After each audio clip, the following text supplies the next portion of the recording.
When I was diagnosed with cancer, it felt like my whole world came tumbling down. Patient Advocate Foundation is here for you, providing free one-on-one practical support to patients with a cancer diagnosis. Call us at 800-532-5274. Patient Advocate Foundation can assist in navigating disability benefits and health insurance options. PAF also helps in accessing vital services, medications, and financial resources for both medical and household expenses. Visit patientadvocate.org or call 800-532-5274. Seeing is believing, and you're not going to believe how bright and vivid the colors are on the Samsung Neo QLED and OLED TVs powered by the Neural Quantum Processor. Because this is an audio ad. Unless you can see it, which means you already have one. Nice. Samsung. More wow than ever.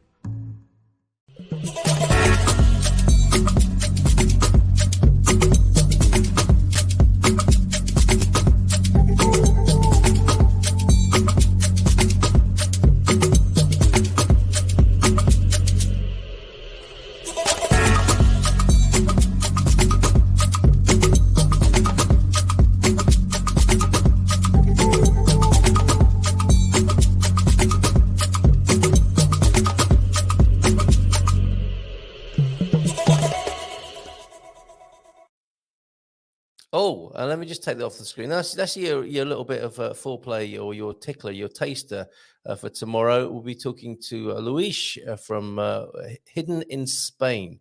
Looking forward to that. A friend and highly commended from Bobby O'Reilly, Luis, talking about some of the tourist trips that he does in Spain there. Very Iberian, of course, that tomorrow. This a little bit more trans-Iberian. Come on, let me get this off the screen so you can see me again. Doesn't matter if you're listening on the podcast. This is a podcast available on Spotify. And do give us a call if you want to on 913-590-303 for today's topic, which is about this.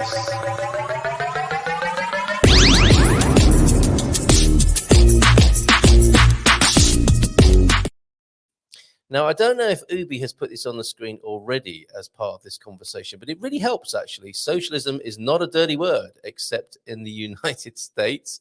And I'm going to try you with a few more words now.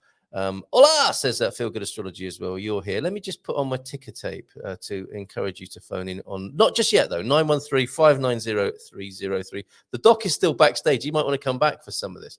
But if I say words to you like Margaret Thatcher, Donald Trump, that might get Ubi twitching already. If I say socialism is not a dirty word, except in the US. If I say that I heard that someone said capitalism is the only way forward, what goes on for you? Now, I have my theory about this, and I was glad to have some sort of corroboration. I've got another thing I can show you on the screen. I was a bit behind myself, sat on the bacon slicer, got behind with my work this morning, and I had a few things to share with you that I didn't share. I did share the chlamydia picture. It wasn't actually a chlamydia picture. It was just a meme. If you weren't here to see that, I can explain. But look at this. This, for example, just have a little bit of take a breath. Okay, and then see if you can put your awareness of yourself, if this doesn't sound too weird and hippie-ish and like a meditation mindfulness retreat, see if you can put your perception of yourself, that thing that watches everything you do, see if you can put that slightly to the side or above, or just not right in the middle, right in the mix, but just separate your perceiver, your viewer of your life, the witness, let's call it the witness, and the other thing that's going on, the thoughts that are coming up in the mind. Because, of course, we've been talking to each other. We've been having political conversation. We've had quite a good little primer taster already today with political ideas. For Portuguese people, look, I'll put this on the screen. What does that do to you? If you're in your witness, what are you witnessing going in your body or in your mind? When I say things like Tucker Carlson, Donald Trump, Margaret Thatcher, who else could I say? Rishi Sunak, Nigel Farage, Brexit. If I say all these words, I don't really need to shout, do I? But if I say any of those, can you be in your witness and see what goes on? Gets triggered, gets activated in your mind and body. And I'm very grateful I put this onto the screen. And I'll come back to this because, I saw this and I thought, yeah, I don't stand with Russia. I don't stand with Ukraine, their countries, their nation states, their ideas, their ideologies. I don't stand with NATO. I don't stand with the UN. Again, ideas, just creations. I stand with the people in each country who are held hostage. Hold on a minute. I need to give you the punchline here. Take that ticker tape off. I stand with the people in each country who are held hostage by governments that start wars, destroy economies, and subjugate our lives. Now, I think I know why I think that and why I put that meme on my timeline. I've got different ideas. And here we go. Yeah, in come the wind-ups as well. I heard Doc loved Thatcher. Yeah, and so I have my own reasons why I think I put that onto my timeline. And why I have the ideas I have, and I'll expand on this. Yes, so that sort of thing. Thankfully, Doc isn't backstage anymore because I think that may well have triggered him, Lord Gilchrist. So bear with me, folks. Thatcher was iconic, also terrible. I'm not necessarily looking for opinions on any of the people or ideas I've mentioned so far. What I'm looking for, if you could keep your attention on yourself and not on your thoughts and opinions about these people, but what happened when I said socialism, capitalism, Donald Trump, Thatcher, Nigel Farage, Rishi Sunak, MAGA, make America great again. What happens to you when I say these things? Have you got the presence of mind? Have you got the transcendence? Have you got the mindfulness? Have you got the space to, for at least a moment, look at what's going on inside you when that happens, rather than just getting on your keyboard, getting all triggered? And I'm not saying, I'm not trying to diminish your feelings here. I'm not denying your feelings. I'm just taking a slightly different angle on this. Okay. If you really must say what you think about those people, then go ahead and do it. This is the Iberian FM phone-in. In part, that's what we're about. People sharing their what's grinding their gears, what's treading on their melons, man, that kind of thing. What's getting your panties in a bunch. Of course, you're able to talk about that. I think it's very important that people are heard. And I also think that people hear themselves and see what's going on in themselves. And that's my suggestion for this morning. What is it that happens? What is the mechanism for being triggered? Why does it happen? Now, I was very grateful to James, as I said, and I put this up on my Facebook timeline yesterday, where I do get triggered, where other people get triggered as a result of what I post. It's a great example. Just the word you mention of the word Facebook. What's really going on, I asked yesterday, 18 hours ago, when people get offended, triggered, or activated by what they see, hear, or experience. Mrs. M says, I would like to know. Me too. I'm guessing some form of cognitive dissonance. I saw a meme shortly after. You can sway 1,000 men by appealing to their prejudices quicker, i.e. what triggers them and what pleases them, than you can convince one man by logic. You can sway 1,000 men by appealing to their prejudices quicker than you can convince one man by logic. And even reading that out, you might say, well, you could say woman as well, or you could say they or people. You don't have to say man or men, referring to the hot water that Bobby got himself in as well. Overthinking, friend Anna Todd in the UK, was what got her triggered, I think she was suggesting. And quite simply, says James, you see, I like this. And he's actually writing a book on it. And I will pop this into the comments before I expand on this and give you my ideas. And I welcome yours on 913-590-303. Just make sure that's possible. And you can call in if you want. But please maybe wait until I've articulated my hypothesis. James says, quite simply, I believe it's primarily a matter of old and unresolved issues, often trauma of some sort, combined with ego reaction. I'm actually working on a book about this. Okay, so let me put that into the comments. Why do you think then you and people get triggered? That's the big question today. I think comments are coming in. It's so complex, not surprisingly, as we humans are complex. There's what you said yesterday, James. I don't know if you still stand by that. You're entitled to change your mind and opinion at any moment, but I thought it was very useful indeed. Oh, I'm not going to get to my hypothesis just yet, but I might be able to expand upon it with whoever it is that's calling in. Let's take their call because it would be rude not to. Let's get Chris through on the line. Good morning to you, Capricorn 12. How are you? I'm good, thanks, Carl. And yourself? Really good. And I'm really enjoying or looking forward to talking about this. I know yourself, Chris, you can get triggered occasionally from time to time. A keyword for you, possibly Brexit. Not anymore. Oh, good man. What did you do? Tell me. Well, do you know, the thing is, okay, I realised, Brexit, affected me for a certain period of time and my family and friends. But at the same time, I bathe in the stupidity of people that want to take away from their own selves and their own family and generations after them. So literally, I sat there and I thought to myself, what's the point about getting triggered? What's the point of getting triggered about it? What's the point of me being exercised over it due to the fact that, someone's tried to take something away from me, which I've circumnavigated and enabled myself to be back in the club again, so to speak. Uh-huh. And also as well, getting triggered, it doesn't really help you. All it does is raise your blood pressure, affects your life expectancy. So don't get me wrong, I still get triggered about things, but I try my hardest not to. I try to have that out of body experience. Very good. Because it's not just about being triggered about where you start to get angry about things, and et cetera. Some people get triggered about something for a split second, and then they go and commit an awful, heinous crime. Well said, So it's about being able to control yourself. And I'm not preaching to people, so don't think I am. It's just, I suppose it's just a life journey that I've gone on, that I don't want to be the guy that's being triggered all the time, and people can sort of like wind me up and just watch me sort of like trot off down the road, shouting and screaming about Brexiteers, etc. If you wanted Brexit and all the things that's ensued, well, that's on you. It's not on me. It's not my cross to bear.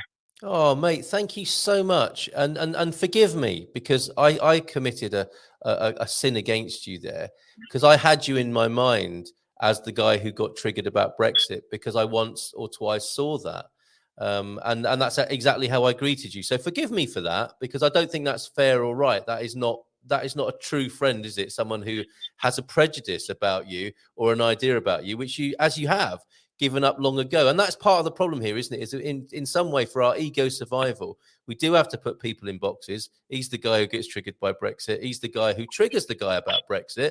And we don't give each other, we're not free to be in that, are we? And I'm really glad you called in. I'm so glad you made the comments you made about how it's not good for us to do that. And I also appreciate how you said you're not preaching, because it doesn't, because we can observe that getting triggered is not a good thing. It doesn't mean that we're going to make it go away, does it? It's still going to happen. I mean, presumably both you and I, if not about Brexit, I might get triggered about something else, but we might have learned a bit in the meantime and have a different response to it. What do you think about that? I think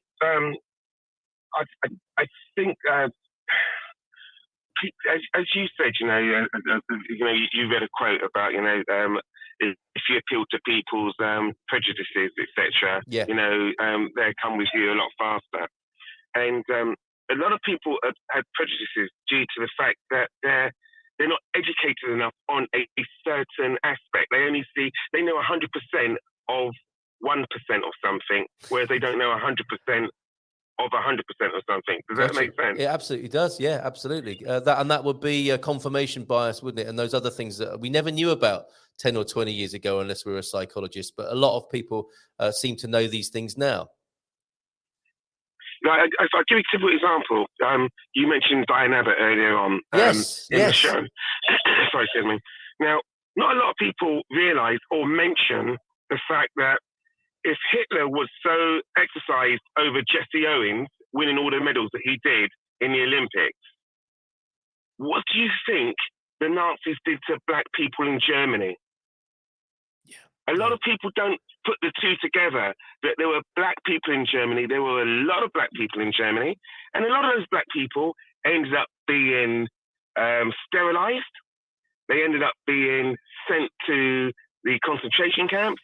And they also ended up being gassed as well, amongst the Jewish people, amongst the gay people, amongst the Romani people, amongst the people who had special needs, etc., or disabilities.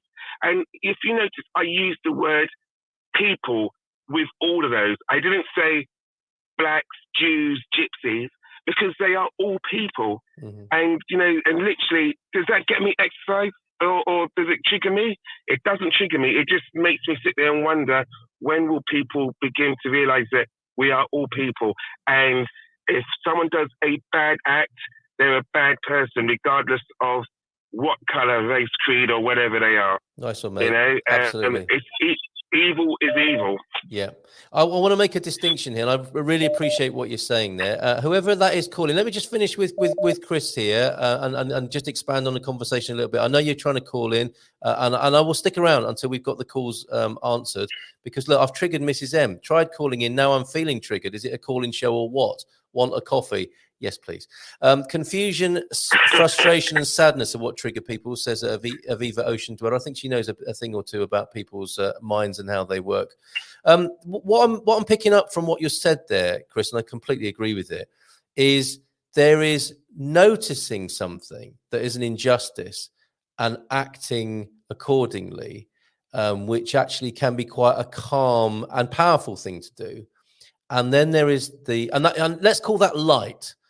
And then there's heat, isn't there? Which is the same set of information that you just spoke about could have someone getting hot and triggered, and they get mad and they get angry, and quite understandably, because the things you spoke about, to use a particular example, are horrific things that human beings do to each other, and you could be completely understood for being angry about that. But my hypothesis with this on the difference between the heat and the light when it comes to being triggered, activated, or inspired, is that often I think the things people get triggered about are what James was talking about, the unresolved hurts and trauma of the past. And I would, to give some context to that, I think we've all got unresolved hurts, traumas, and difficulties from the past. And I would also add that part of our responsibility as a human being might be to deal with that. And we also live in a culture which doesn't necessarily encourage us to do so. You could argue that we live in a culture that is entirely powered by people's unresolved hurts, karma, trauma, activating one against another all day long. And our salvation might lie in seeing that and being free of it. And when I get triggered, for example, so I know that I put things on my timeline because of the unresolved stuff about being a kid who wasn't heard. And I can see myself doing it. I think, okay, I was told to shut up as a kid and be seen but not heard. Now I've got Facebook and I can say what I like. I've got a live stream and I can say what I like. And I can wind people up and I can get my own back against my parents. And I'm still behaving from the hurt that was delivered to me some 50 odd years ago. Now, if I can see that, I think we've got the beginnings of light and relief and transcendence from that condition. And I don't have to be such an arsehole on my timeline all day long upsetting people with memes that I think are going to trigger people and give me attention. So are you with me on that? With this, what lies behind triggering and the difference between the light, if you like, of being inspired, seeing an injustice and doing something about it, and the heat of triggering, which is just your pain coming up. And it's actually, in the end, nothing to do with what you're seeing. It's nothing to do with Diane Abbott, Jacob Rees-Mogg. It's just you doing a proxy war on other people, just using that subject matter. Sometimes. Yeah. I can't say all the time, but I can say sometimes. And you know what you said there about the about your childhood, etc. People are like trees. We're all rooted somewhere. Yeah. Unless you're like the trees that you see, the olive trees, which is, the 300-year olive tree, which has been, moved, put in a pot and moved somewhere else. Yeah. So you then become different to where you was rooted originally. Yeah. And therefore that's the same. With Lucky Land Slots, you can get lucky just about anywhere. Dearly beloved, we are gathered here today to... Has anyone seen the bride and groom? Sorry, we're here. We were getting lucky in the limo and we lost track of time. No, Lucky Land Casino, with cash prizes that add up quicker than a guest registry. In that case, I pronounce you lucky. Play for free at LuckyLandSlots.com. Daily bonuses are waiting. No purchase necessary. Void where prohibited by law. 18+. Terms and conditions apply. See website for details. Okay, round two. Name something that's not boring. A laundry? Ooh, a book club. Computer solitaire, huh? Sorry, we were looking for Chumba Casino. That's right. ChumbaCasino.com has over 100 casino-style games. Join today and play for free for your chance to redeem some serious prizes. ChumbaCasino.com. No purchase necessary. Void where prohibited by law. 18+ terms and conditions apply. See website for details.